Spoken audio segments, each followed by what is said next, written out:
La historia de hoy es un contenido de ficción. Los hechos y lugares mencionados deben tomarse como fruto de la imaginación. Nada de lo relatado es real. Simplemente jugamos con la magia de la radio y con el clima de terror. Esta historia está escrita por Juan Pablo Martínez, a quien le agradecemos el relato.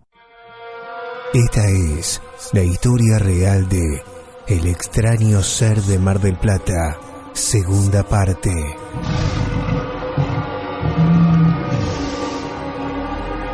Después de aquella reunión con el turco, en la que me contó aquella historia perturbadora sobre su visita a la Villa Santa Paula y esas fotos que vio, después de mi visita a aquella casona, para ver esos nada humanos ojos amarillos mirarme a través de las rendijas de una de las persianas, dejé todo atrás e intenté hacer una vida normal.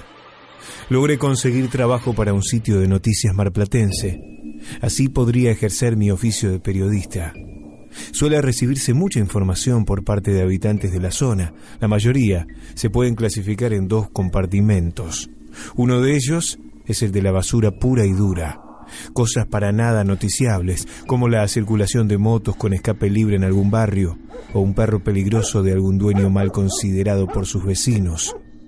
Otro tipo de notas son las que yo llamo cartas de chiflados, historias de confabulaciones varias, en las que se cuelan narraciones inverosímiles que ni vale la pena reproducir.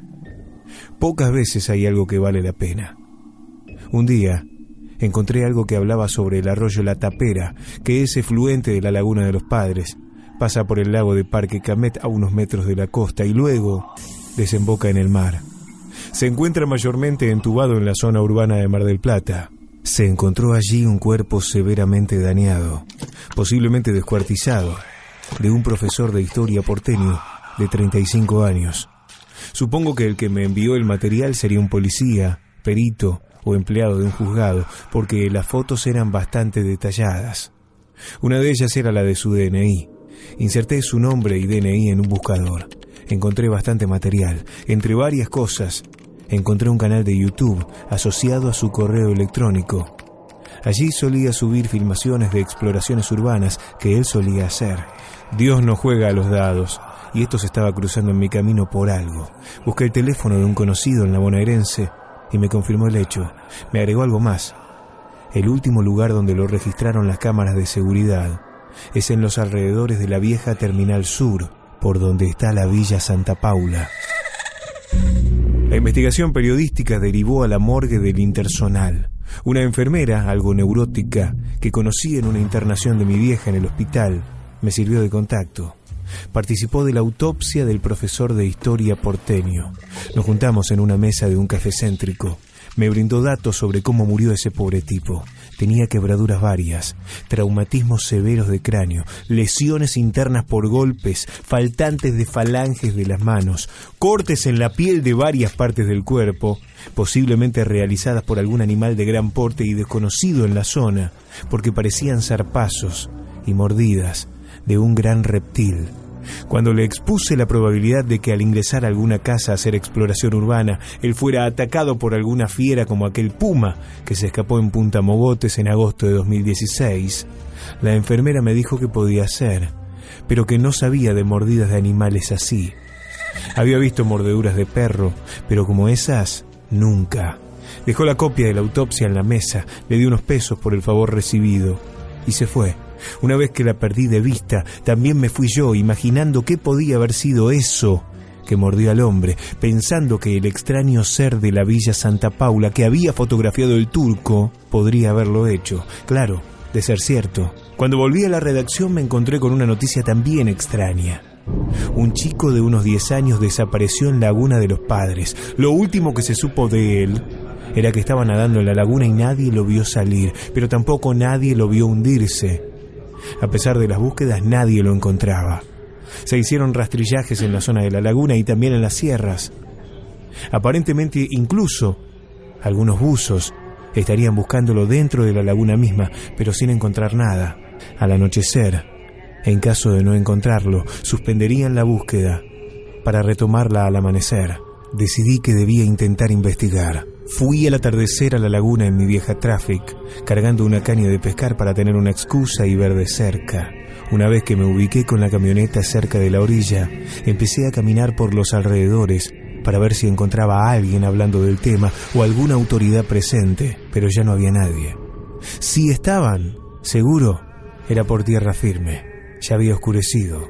A unos 150 metros de donde había comenzado el recorrido, cerca de la orilla de la laguna, decidí sentarme en una piedra para fumar un cigarrillo y recalcular por dónde conseguir información.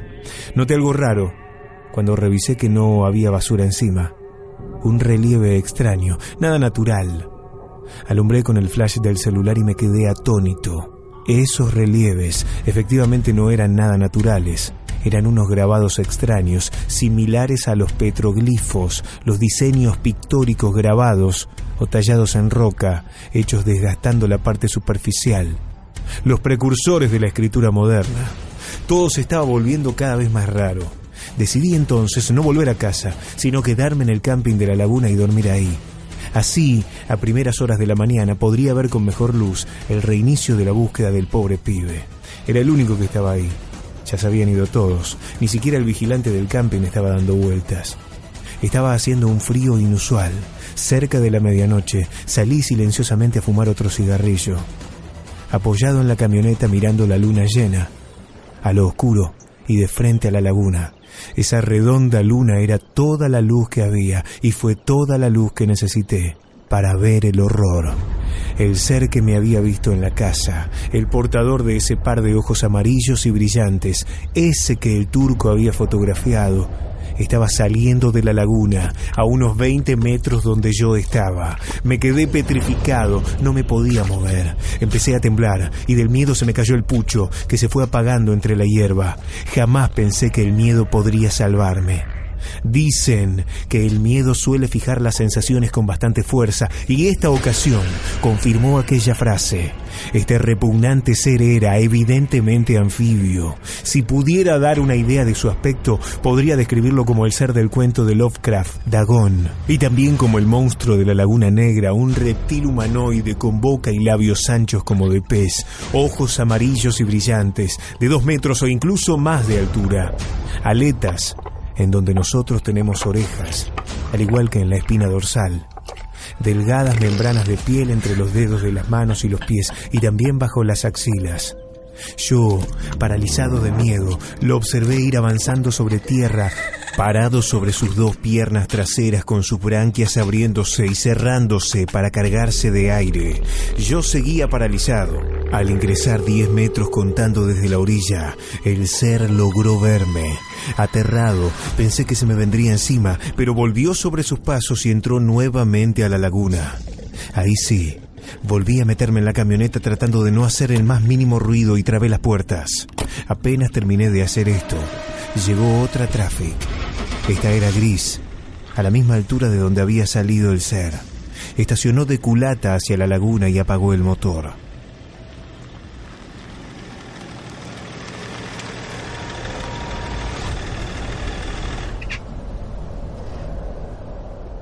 Me quedé quieto, sin prender ninguna luz, ningún cigarrillo, ni la radio, ni nada que delatase mi ubicación dentro de la camioneta.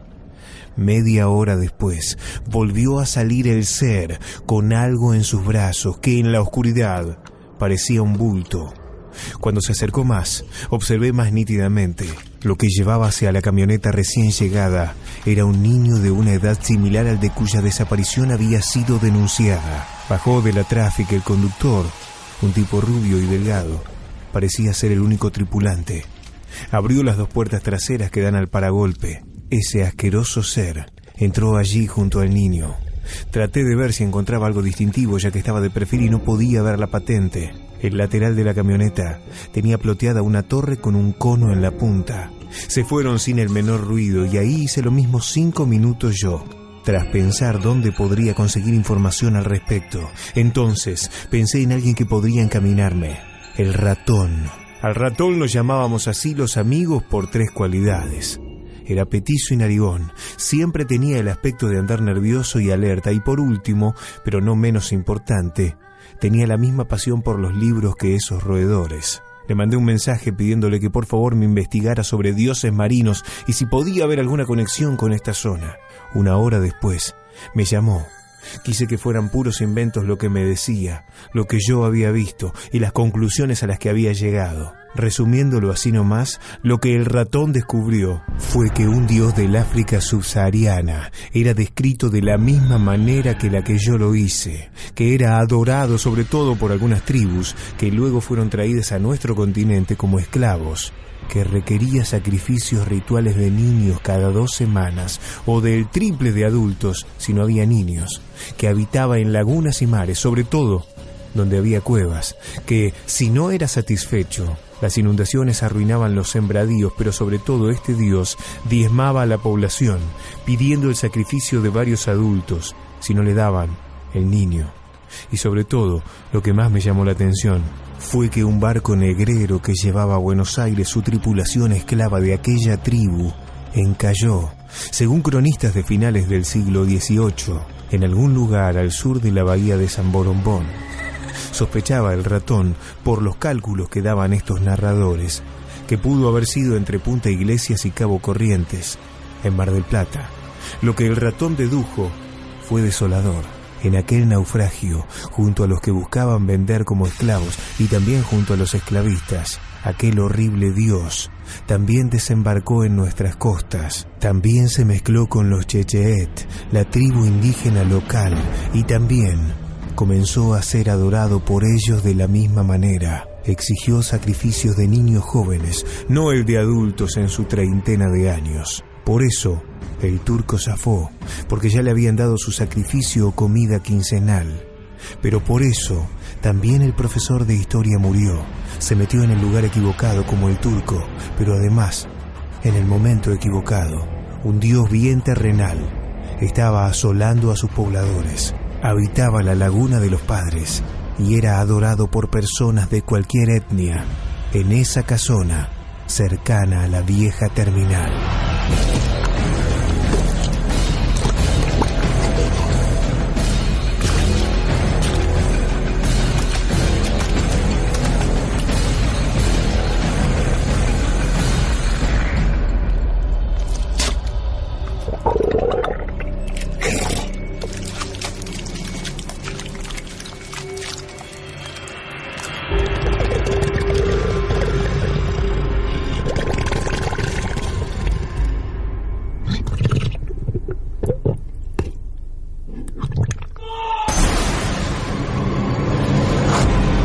Esta historia continuará.